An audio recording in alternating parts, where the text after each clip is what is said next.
अस कही कुटिल भई उठि ठाढ़ी, मानहु रोष तरंगिनी बाढ़ी। पाप पहाड़ प्रगट भई सोई, भरी क्रोध जल जाई न जोई। अर्थात ऐसा कहकर कुटिल कैकेयी उठ खड़ी हुई, मानो क्रोध की नदी उमड़ी हो। वह नदी पाप रूपी पहाड़ से प्रकट हुई है और क्रोध रूपी जल से भरी है। ऐसी भयानक है कि देखी नहीं जाती।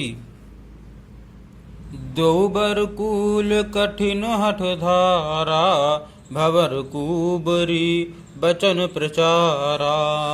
ढाहत भूप रूप तरुमूला, चली विपत्ति बारिधि अनुकूला। अर्थात दोनों वरदान उस नदी के दो किनारे हैं। कैकेयी का कठिन हठ ही उसकी तीव्र धारा है और कुबरी मंथरा के वचनों की प्रेरणा ही भंवर है। वह क्रोध रूपी नदी राजा दशरथ रूपी वृक्ष को जड़ मूल से ढाती हुई विपत्ति रूपी समुद्र की ओर सीधी चली है।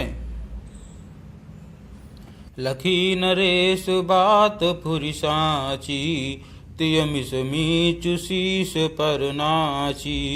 गहि पद विनय कीन्ह बैठारी, जनि दिन कर कुल होसि कुठारी। अर्थात राजा ने समझ लिया कि बात सचमुच वास्तव में सच्ची है। स्त्री के बहाने मेरी मृत्यु ही सिर पर नाच रही है। तदंतर राजा ने कैकेयी के चरण पकड़कर उसे बिठाकर विनती की कि तू सूर्यकुल रूपी वृक्ष के लिए कुल्हाड़ी मत बन।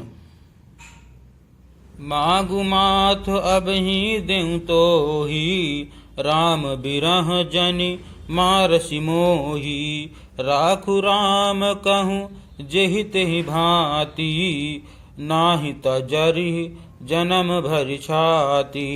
अर्थात तू मेरा मस्तक मांग ले, मैं तुझे अभी दे दूं, पर राम के विरह में मुझे मत मार।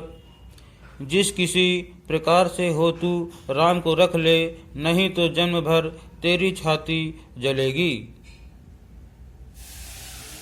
देखी व्याधि असाधनप, पर धरनि धुनि माथ। कहत परम आरत बचन, राम राम रघुनाथ। अर्थात राजा ने देखा कि रोग असाध्य है, तब वे अत्यंत आर्तवाणी से हा राम हा रघुनाथ कहते हुए सिर पीटकर जमीन पर गिर पड़े।